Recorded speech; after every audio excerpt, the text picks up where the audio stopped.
President of Chile, Gabriel Boric, expressed his strong rejection to the violent incidents involving carabineros that occurred in the capital and saw at least 3 journalists injured by firearms.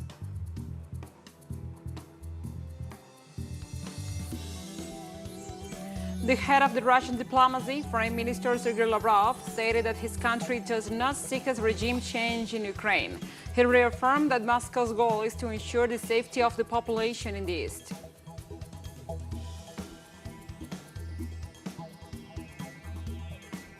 And police in Armenia's capital on Monday detained 180 anti-government demonstrators that were blocking streets to protest against Prime Minister Nikol Pashinyan.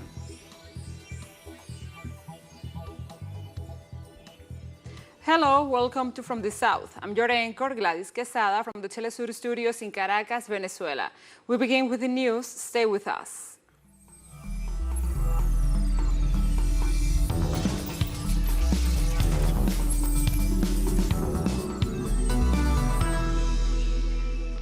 And now we begin. The President of Chile, Gabriel Boric, expressed his strong rejection to the violent incidents involving carabineros that occurred in the capital and saw at least 3 journalists injured by firearms. TV reporter Francisca Sandoval from Señal 3, La Victoria, was among the 3 people wounded in Santiago during a Labor Day demonstration by unionist groups. A march was called by the Central Unitaria de Trabajadores, and almost at the same time, another demonstration took place in Santiago, which was coordinated by the Central Clasista de Trabajadores. The CUT march went smoothly, but the one of the Central Clasista was strongly repressed by carabineros. Undersecretary of the Interior Manuel Monsalve regrets the violent attacks, especially on a date like International Workers' Day, where mobilizations are legitimate and natural.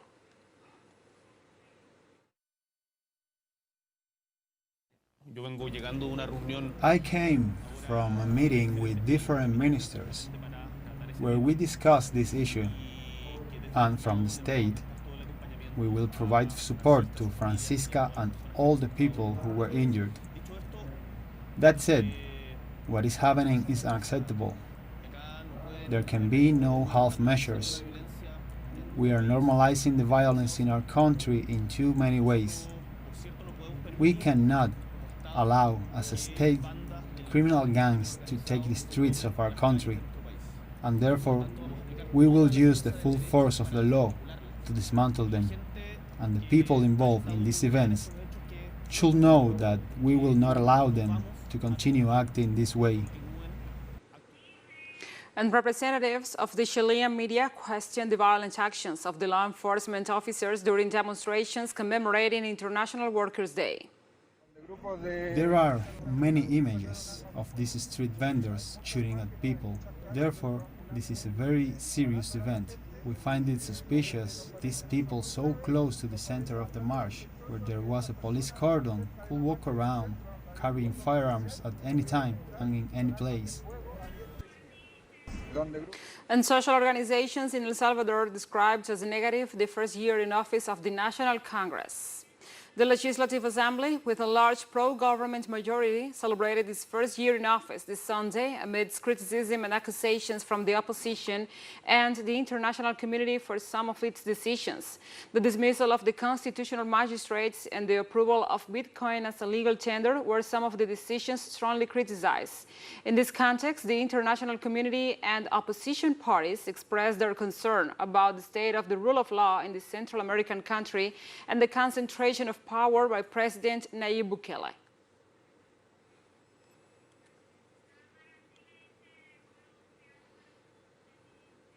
And Colombia showed new data on electoral preference amid a campaign marked by violence and false positives. Surveys from database management companies Guarumo and Ecoanalítica confirmed the trend of the last 6 measurements.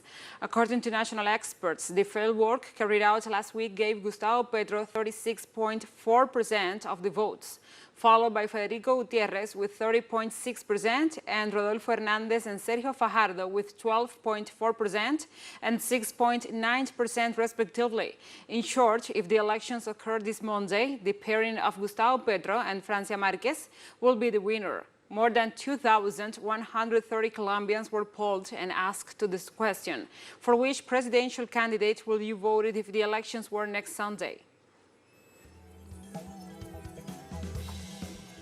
We'll take a short break now. Join us again after this.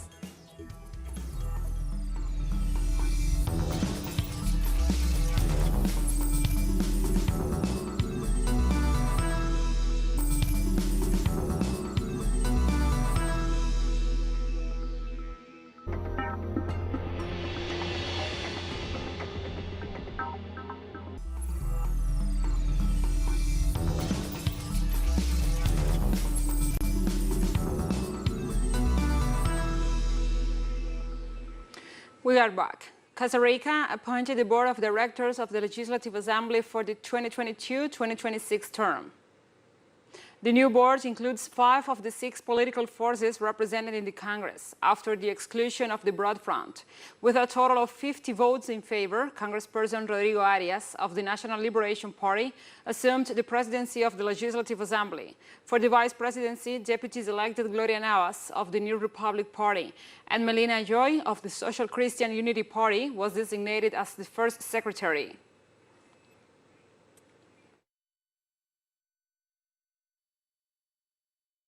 The European Union High Representative for Foreign Affairs and Security Policy, Josep Borrell, arrived in Panama to carry out a bilateral agenda with the Panamanian government.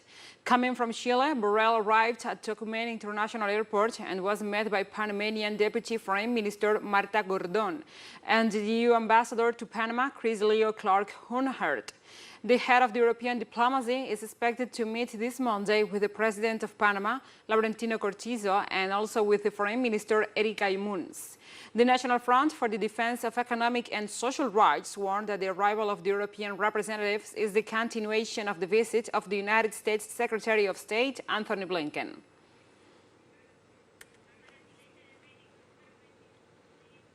The President of Mexico, Andrés Manuel López Obrador, announced this Sunday that the country will stop buying fuel abroad and instead will produce it nationally. The head of the state made the statement at an event organized at Dos Bocas refinery in the state of Tabasco, where he attended the celebrations of International Workers' Day. The president explained the decision aimed at ending crude oil exports in 2023 as part of a strategy of the government to reach self-sufficiency in the domestic fuels market. He also praised the workers for their efforts, recognizing that without them, the refinery will not have been able to develop as it has done up to the present. Mexico currently buys the bulk of fuels it consumes from United States refineries.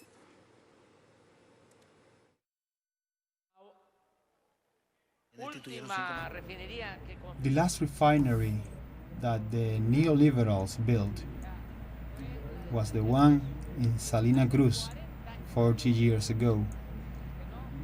They did not build a refinery because they decided to sell crude oil and buy gasoline.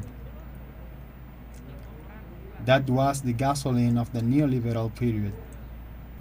It is as if we sold oranges and bought orange juice. Now it is different. Now we are going to process all our raw materials. Next year, we will stop buying all our gasoline abroad. We will be self-sufficient. And we have more news coming up after a final short break, so stay with us.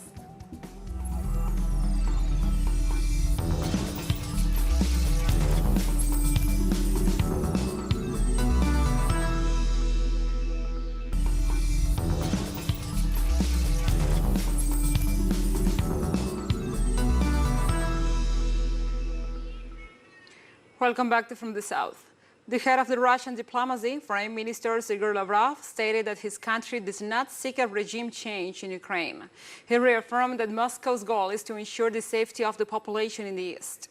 During an interview with an Italian media, the Russian Foreign Minister confirmed that they do not want President Volodymyr Zelensky to surrender, but to order a ceasefire, disband the nationalist battalions, and stop the violence against civilians. Lavrov insisted that the key to the armed conflict lies with Kiev and not with Moscow. The diplomat recalled that the crisis of Ukrainian people and state began when the President Zelensky assured that he will not comply with the Minsk agreements.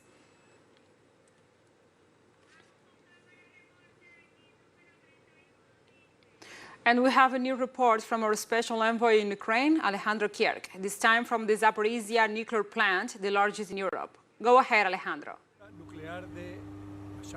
This is the Zaporizhia nuclear plant, the largest nuclear plant of its kind in Europe, built during the Soviet Union in the 1980s. Russian troops controlled the plant at the beginning of the special military operation between February and early March. There was some fighting here. Inside the management offices, Russian military officers found numerous weapons, which suggested the Ukrainian forces intended to engage in combat inside the nuclear plant, creating a risk of a nuclear accident. This did not happen. At the moment, the plant is running and powering practically the whole region of Ukraine and the Donbass at the same time.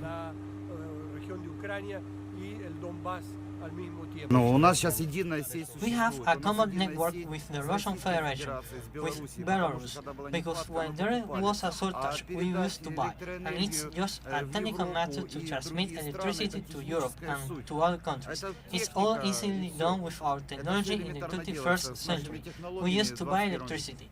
Now there is enough electricity to function properly in the territories liberated by the Russian armed forces. So there is still energy going to Ukraine. That's all from Zaporizhia nuclear plant in the city of Enerhodar.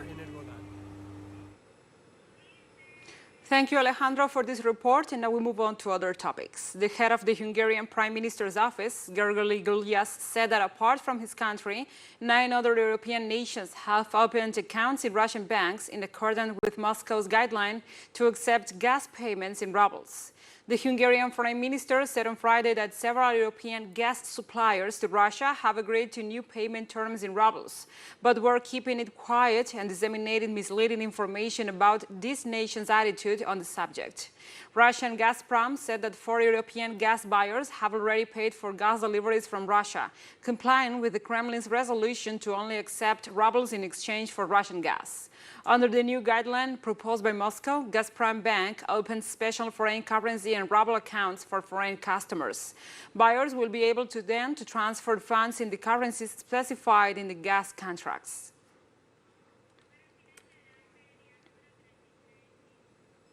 Police in Armenia's capital on Monday detained 180 anti-government demonstrators that were blocking streets to protest against Prime Minister Nikol Pashinyan. Protests demanding that Pashinyan step down reignited in Armenia last month after he spoke in the country's parliament about the need to sign a peace agreement with Azerbaijan. Armenia and Azerbaijan have been locked in a decades-old conflict over the separatist region of Nagorno-Karabakh, which is part of Azerbaijan but has been under Armenian control since the early 1990s. In a 6-week war in the fall of 2020, Azerbaijan was able to reclaim control over large swaths of land in and around the region, before signing a Russia-brokered truce with Armenia. As both nations edge closer to reaching a proper peace agreement this year, opposition forces in Armenia have resumed protests against Pashinyan. Rallies in the capital, Yerevan, are being held almost daily since April 17th.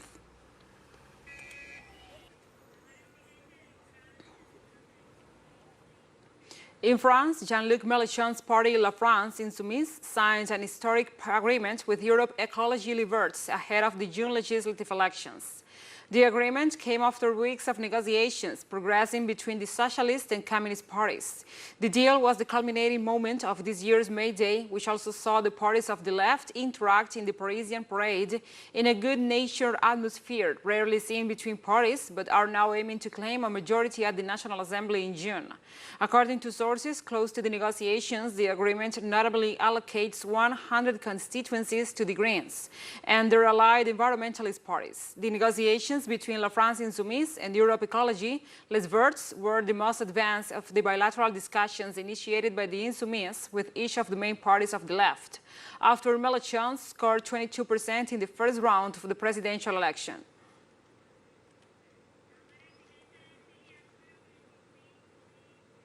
In Raqqa, northern Syria, several members of the Syrian Democratic Forces were killed and some of them injured amid an attack on their checkpoints. Activists in the area reported the attackers, not yet identified, were armed and carried out the assault with explosive devices and shrapnel that they used against pro-United States militia posts and 2 of their war vehicles deployed in the west and southwest of the city of Raqqa and around the village of Al-Samra, north of the city.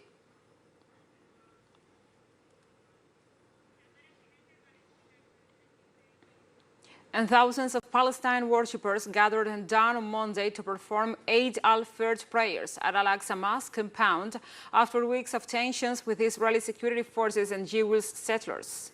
Eid al-Fitr, meaning Festival of Breaking the Fast, falls on the first day of the Shawwal in the Islamic calendar and marks the end of the holy month of Ramadan, when faithful fast from dawn to dusk. Traditionally, the festival, often referred to as Eid, is a 3-day feast, but can be longer or shorter depending on the country. It is a time for friends, family, and giving thanks to God.